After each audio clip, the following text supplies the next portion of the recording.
Reproduction का definition क्या है? When लिविंग ऑर्गेनिज्म अपने जैसे ही किसी दूसरे लिविंग ऑर्गेनिज्म को बर्थ देता है तब उसे क्या कहते हैं? रिप्रोडक्शन। मैंने जैसा वर्ड क्यों कहा है? क्योंकि हम for example if I consider myself, तो I am like my parent, मतलब मेरा जो बॉडी स्ट्रक्चर है वो मेरे पेरेंट जैसा ही है, लेकिन मेरा जो फेशियल फीचर्स है वो क्या है? मेरे पेरेंट से थोड़ा डिफरेंट है। तो उसका मतलब क्या है? I am not exactly like my parent, but I am just similar to them. So what is reproduction? When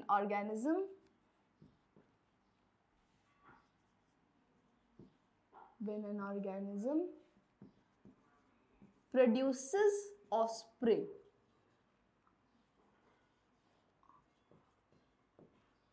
similar to itself. आपने पहले भी डेफिनेशन पढ़ा है, similar to itself, है ना? ना क्या रिप्रोडक्शन डिफाइनिंग फीचर है? What do you think? हमने डिफाइनिंग फीचर किसे कहा था? सारे लिविंग ऑर्गेनिज्म में होना चाहिए, बट किसी भी नॉन लिविंग ऑर्गेनिज्म में नहीं होना चाहिए। तो क्या रिप्रोडक्शन नॉन लिविंग ऑर्गेनिज्म में प्रेजेंट होता है? नहीं। Chair can not form another chair on its own, वो हम खुद बनाएंगे, या रॉक जो है अपने आप तो बनता नहीं है। सो they are, so this characteristic, it is not present in any living organism.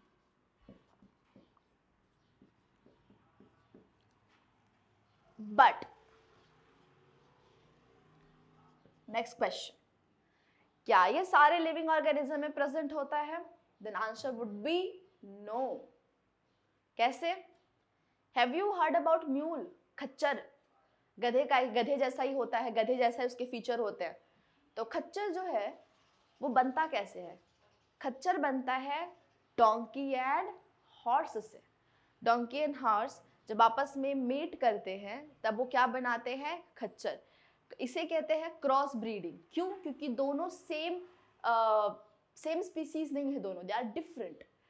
तो उनका जो रिजल्टेंट ऑस्प्रिंग होगा वो क्या होगा? It is infertile, it is not able to, it will not be able to reproduce. एक और example, honey bee, worker honey bee, पता queen, drone, worker honey bee. तो वर्कर हनी बी जो है वो भी रिप्रोड्यूस नहीं कर पाता है।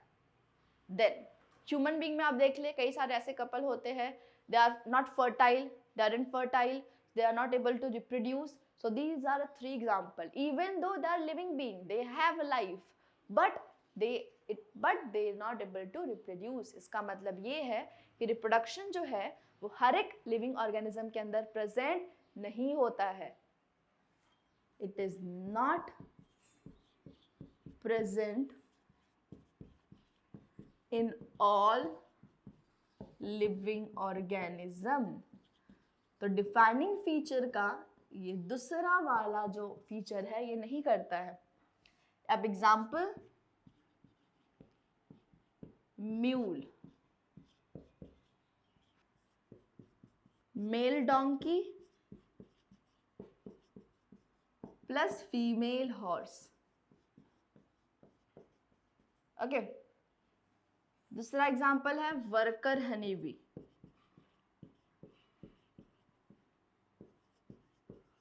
एंड नेक्स्ट है अनफर्टाइल कपल।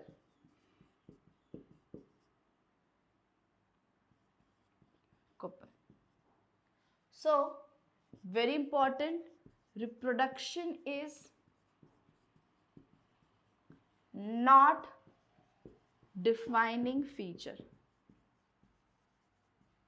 अगर एमसीक्यू में ऐसे आता है why reproduction is not defining feature, उसका क्या रीजन होगा? Because it not present in all living organism.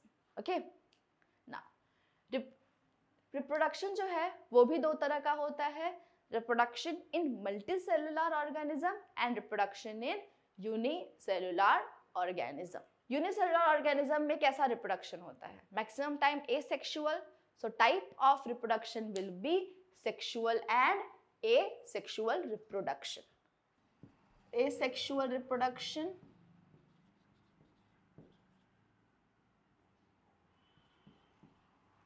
And sexual reproduction. आपने पहले ही पढ़ा है ये 10th स्टैंडर्ड में। एसेक्सुअल में क्या होता है? यूनिपेरेंटल, एक ही पेरेंट होता है, दूसरा पेरेंट नहीं होता है। It is uniparental, single parent. ये क्या है? Bye parental.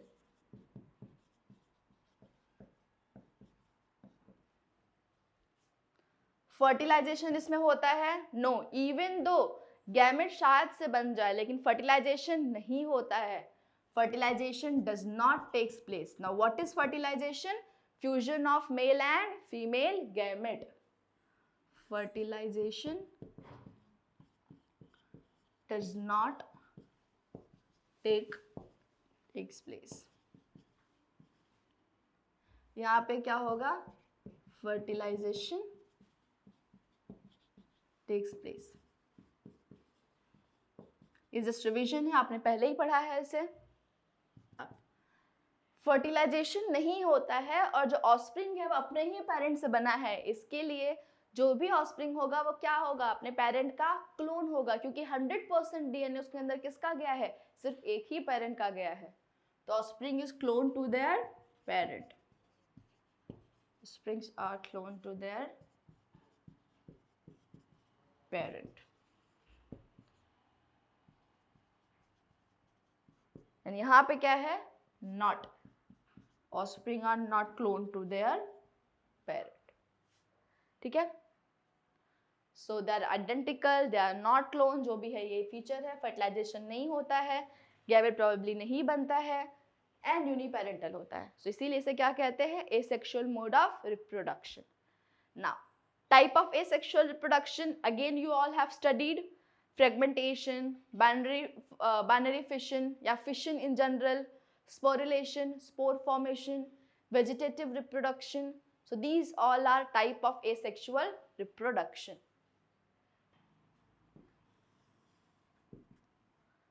Fission,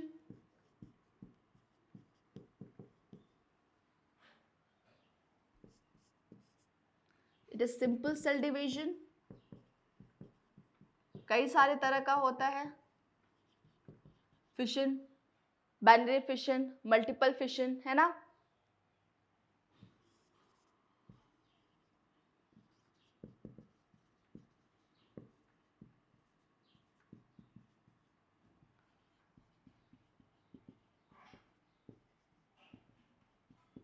binary fission किस में देखा जाता है? लिशमानिया, अमीबा, पैरामीशियम, यूग्लिना,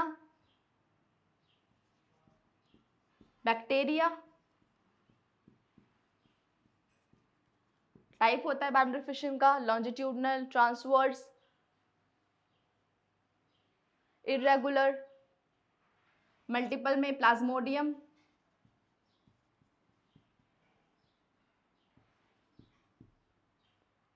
आप इसको डिटेल में पढ़ेंगे। इसके बाद फिर से reproduction in organism in 12th standard, first chapter है।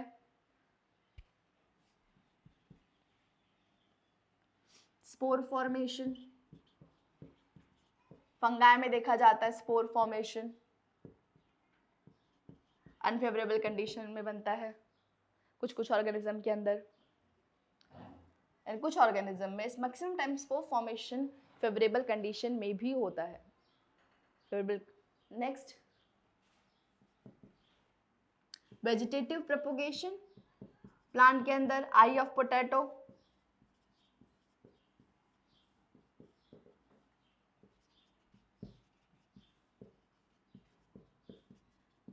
अभी आपने पढ़ा था 10th स्टैंडर्ड में इसे कि जब भी किसी भी ऑर्गेनिज्म का कोई भी पार्ट यूज होता है, प्लांट का कोई पार्ट जब हम यूज करते हैं रिप्रोडक्शन के लिए, तब उसे क्या बोलते हैं? वेजिटेटिव। वेजिटेटिव पार्ट यूज हुआ, सेक्सुअल पार्ट नहीं यूज हुआ है, वो पार्ट नहीं यूज हुआ है जिससे गैमेट बनता है। तो नॉन गैमेट वाला जो भी पार्ट है उसे क्या बोलते हैं? Vegetative. Okay, eye of potato. So these are different method. Fragmentation, fragmentation किसमें देखा जाता है? Spirogyra. Regeneration, planaria. So these all are a different mode of asexual reproduction. तो यहाँ पे हमने third characteristic of living organism देखा है, that is reproduction. Now, what is the next characteristic of living organism? Consciousness, response to stimuli. So next characteristic is consciousness or response to the stimuli. So next characteristic is consciousness. Consciousness को और क्या बोलते हैं? Sensitivity. इसका मतलब क्या होता है? Ability of living organism to respond to the external stimuli. Ability of living organism to respond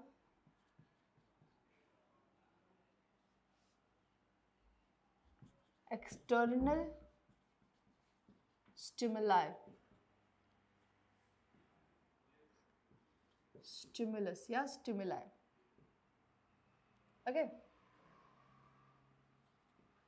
Now, ये जो कॉन्शियसनेस जो फीचर है ये हर एक लिविंग ऑर्गेनिज्म में प्रेजेंट होता है, क्योंकि सारे जितने भी लिविंग ऑर्गेनिज्म है वो किसी न किसी तरह से अपने एनवायरनमेंट से ज़रूर इंटरेक्ट करते हैं, चाहे वो सिंगल सेल ऑर्गेनिज्म हो, इवन वायरस भी वो अपने होस्ट के अंदर जाता है, उससे इंटरेक्ट ही करता है एक तरह का. तो जितने भी लिविंग ऑर्गेनिज्म है they all are able to interact with their environment. So it is present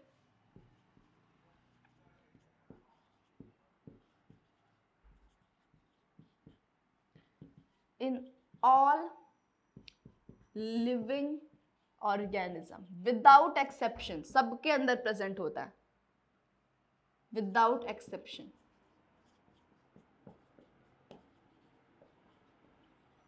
but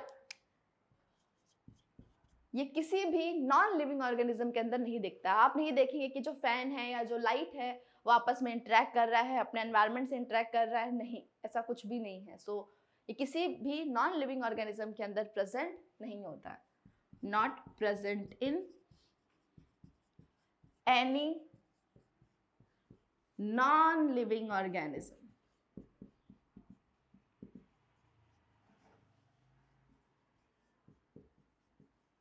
okay, so not present in any non living organism. अब ये फीचर सारे लिविंग ऑर्गेनिज्म में प्रेजेंट होता है बट किसी भी नॉन लिविंग में प्रेजेंट नहीं होता है. इसका मतलब क्या है? Consciousness, sensitivity, it is defining feature of living organism. It is defining feature of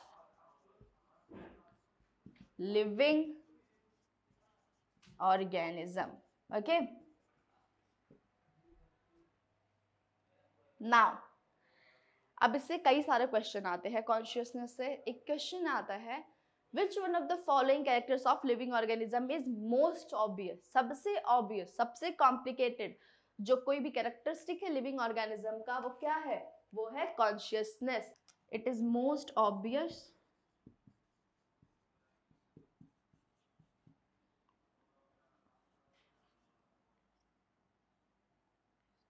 feature of living organism. Most obvious feature and most complicated. Most obvious and most complicated feature of living organism.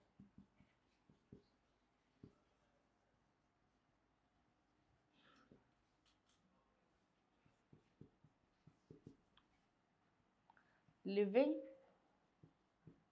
Organism. Obvious कैसे है? क्या आप मेरा cell जब grow हो रहा है किसी का सेल आप उसे देख पाते हैं? नहीं, आप उसकी रिजल्टेंट क्वालिटी देखते हैं. लेकिन चेंज इन टेम्परेचर आप इंस्टेंटली फील कर सकते हैं. You can sense. या कोई किसी ने आपको पिंच किया या किसी ने आपको मारा है तो आप उसका जो भी तुरंत आप रिएक्ट करते हैं. इसका मतलब है कि ये जो है most obvious, most and complicated भी है. So it is most obvious and most complicated feature of living organism. एक और क्वेश्चन आता है. Now human being में ये जो प्रॉपर्टी है उसमें थोड़ा सा खास प्रॉपर्टी ह्यूमन बीइंग के अंदर, सेल्फ अवेयरनेस. कॉन्शियसनेस जो ह्यूमन बीइंग के अंदर क्या है? वो सेल्फ अवेयर है. Human is more aware what is right and what is wrong. For example we know that killing someone या harming someone is bad, but animals के अंदर नहीं होता. उनको नेचुरल इंस्टिंक्ट होता है कि चीज़ों को किल करना और उसे खाना. They do not know what is right और व्हाट इज रॉन्ग। तो इसे क्या कहते हैं? Self awareness. तो सेल्फ अवेयरनेस जो है वो प्रॉपर्टी ह्यूमन के अंदर क्या है? स्पेशलाइज प्रॉपर्टी ऑफ ह्यूमन है वो। It is different and only presented human being. तो नोट में 4th पॉइंट ये भी आप लिख सकते हैं कि human have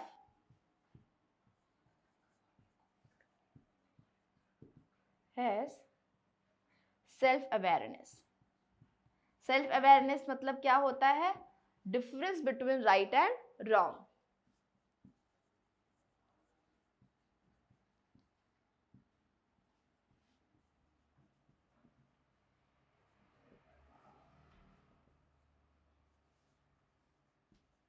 difference between right and wrong. Okay, एक क्वेश्चन आता है कि अगर कोई पर्सन लाइफ सपोर्ट पे है और वो कोमा में है, तो इज ही लिविंग और इज ही नॉन लिविंग? तो हम तब तक किसी भी चीज को नॉन लिविंग नहीं बोलते हैं जब तक कि वो ब्रेन डेड है। जब तक ब्रेन डेड नहीं है और सिर्फ कोमा पे है, सिर्फ लाइफ सपोर्ट पे, तब हम क्या बोलेंगे? लिविंग। लेकिन अगर ब्रेन डेड है तो पर्सन क्या हो जाएगा? Non living. इस पे एक बार क्वेश्चन आया है तो यहाँ पे हम लिख लेते हैं। So if person is on life support,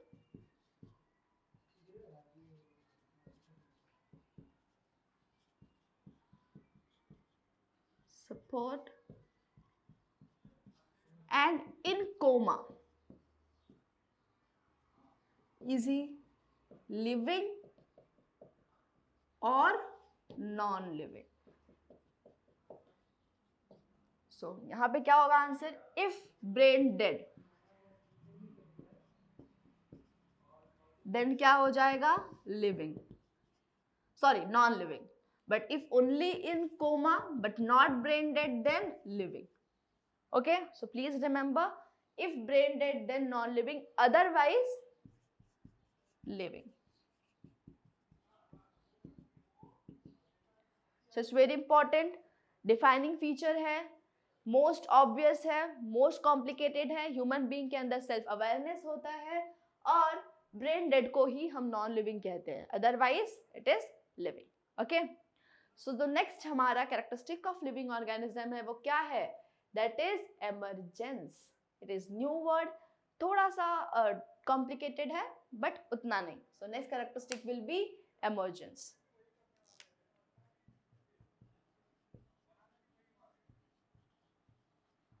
emergence, emerge में वर्ड देखो, इसमें एमर्ज आ रहा है। एमर्ज मतलब पैदा होना, फॉर्म होना। अब एमरजेंस क्या होता है? देखो, हमारी बॉडी जो है वो सेल से बना है। बहुत सारे सेल कंबाइन हो जाते तो क्या बनाते हैं? टिश्यू, जिसका फंक्शन जो है उस पर्टिकुलर सेल से डिफरेंट होता है, राइट?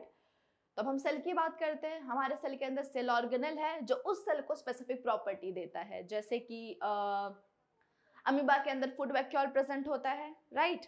तो वो फूड वैक्यूल का क्या फंक्शन है? स्टोरेज। अगर उसके अंदर वो फूड वैक्यूल नहीं होगा तो क्या वो स्टोर कर पाएगा?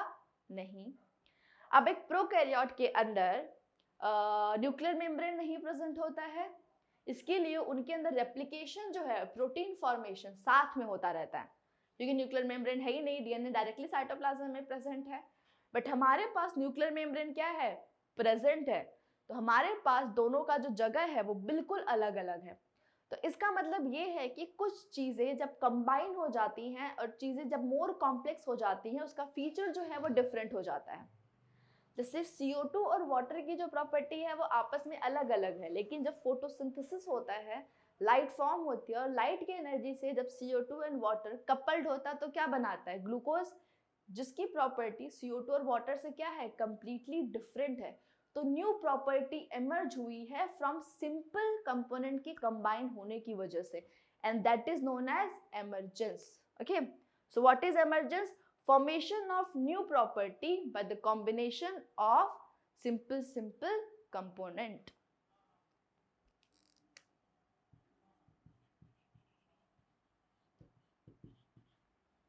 Formation of new property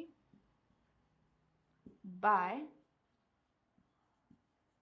combination of simple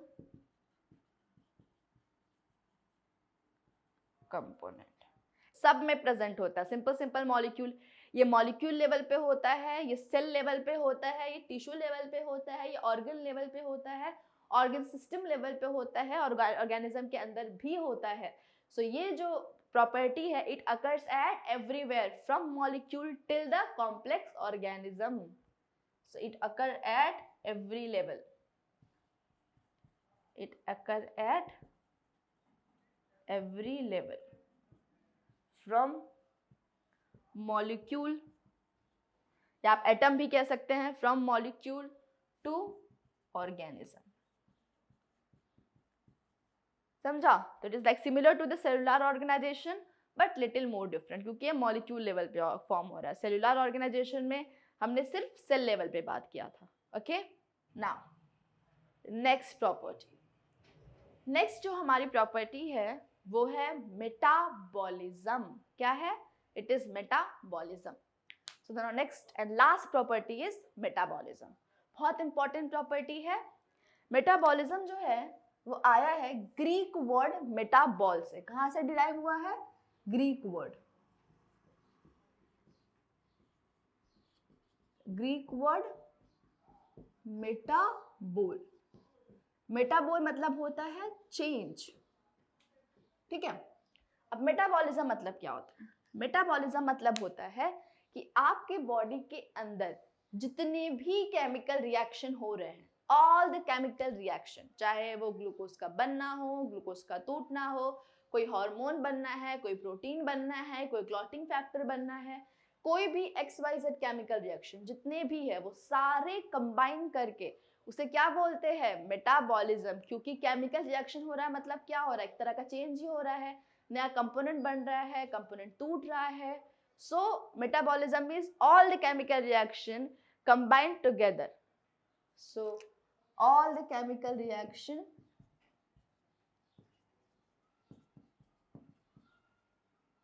occurring in any living organism,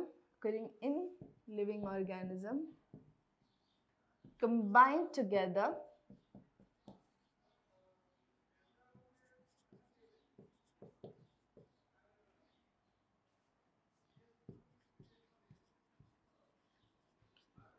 is known as metabolism.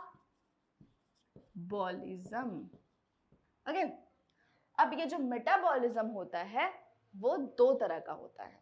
कैसे? जैसा कि मैंने कहा कि हमारे बॉडी में कुछ ऐसे केमिकल रिएक्शन होते हैं जिससे कुछ सिंथेसाइज हो रहा होता है, लेकिन कुछ ऐसे भी केमिकल रिएक्शन होते हैं जिससे क्या होता है? चीजें छोटे छोटे टुकड़ों में टूट रही होती हैं। तो बन रहा है वो भी केमिकल रिएक्शन है, और जब टूट रहा है तो भी क्या है? वो एक तरह का केमिकल रिएक्शन ही है।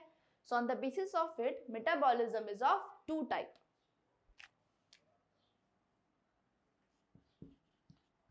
Two type of metabolism. It's a very basic concept. Some of you are aware about it, I think, and also very important concept. पहला जो है वो आता है एनाबॉलिज्म। क्या आएगा? एनाबॉलिज्म। और दूसरा जो आता है वो क्या आता है? Catabolism.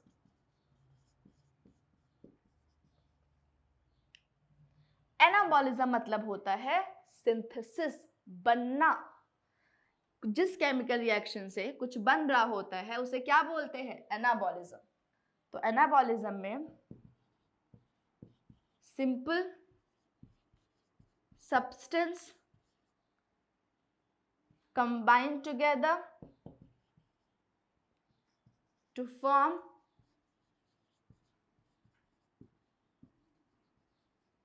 Complex molecule.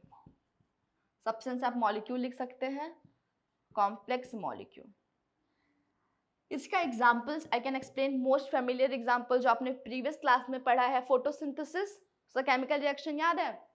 CO2 plus water, है ना? कितना CO2 था? 6 CO2, 12 वाटर, लाइट के प्रेजेंस में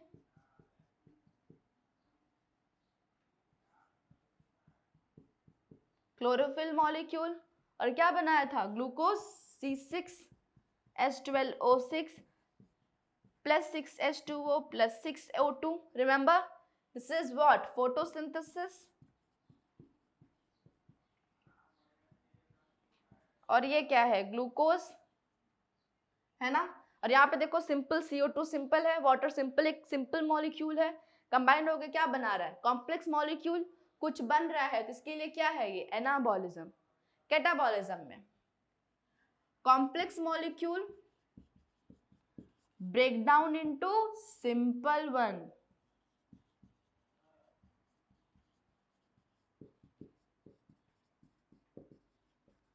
आप इसे सिंपली याद कर सकते हैं वर्ड कट से। कट मतलब टूट जाना, कट करना, राइट? तो अगर आपको एक याद रहेगा तो दूसरा अपने आप उसको आप याद रख सकते हैं। This is how I remember. जब भी मुझे किसी दो क्लोजली रिलेटेड चीजों में कंफ्यूजन होता है तो मैं कभी भी दोनों नहीं याद रखती हूँ। I only remember word, sorry, I only remember just one molecule, one component. तो अगर आपको एक याद रह जाएगा तो दूसरा आपको तो पता है कि उसका अपोजिट है। तो कैटाबॉलिज्म अगर आप याद रख सकते हो, एनाबॉलिज्म आपको अपने आप आ जाएगा। So complex molecule break down into simple one. इसका जो एग्जाम्पल है वो ठीक फोटोसिंथेसिस का उल्टा है। अगर मैंने ये एरो जो फॉरवर्ड है उसको मैंने अगर बैकवर्ड कर दिया लाइक दिस, मतलब ये O2 है, ठीक है। जैसे यहाँ पे आई रब दिस, इधर C6H12O6 plus 6H2O plus 6O2 light and chlorophyll. अब 6CO2 plus C6H12O6 plus 6H2O plus 6O2। अगर ये टूटेगा तो क्या बनेगा? 6CO2 plus 12H2O plus energy. और इसे क्या कहते हैं? रेस्पिरेशन। कहाँ होता है? माइटोकॉन्ड्रिया के अंदर। याद है? It is anaerobic respiration. यहाँ पे क्या हो रहा है? कॉम्प्लेक्स मॉलिक्यूल टूट रहा है। ग्लूकोज कॉम्प्लेक्स मॉलिक्यूल है। किसमें टूट रहा है? अपने सबसे सिंपलेस्ट फॉर्म में जिससे बना था, that is CO2 plus water. So this is catabolism. अब ये जो रिएक्शंस है वो हर एक मॉलिक्यूल के अंदर, हर एक ऑर्गेनिज्म के अंदर प्रेजेंट होता है, चाहे वो यूनिसेलुलर हो और चाहे वो मल्टी सेलुलर ऑर्गेनिज्म हो। बट क्या केमिकल रिएक्शन किसी नॉन लिविंग बीइंग के अंदर होता है? नहीं। सो ये प्रॉपर्टी जो है वो क्या है? डिफाइनिंग फीचर है। क्यों? Because metabolism, you can write in note,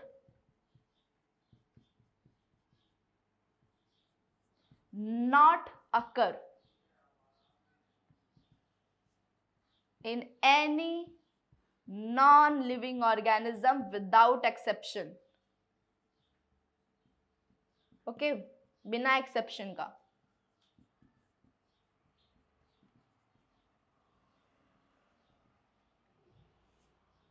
occur in all living organism। इसीलिए क्या है ये? Hence it is defining feature.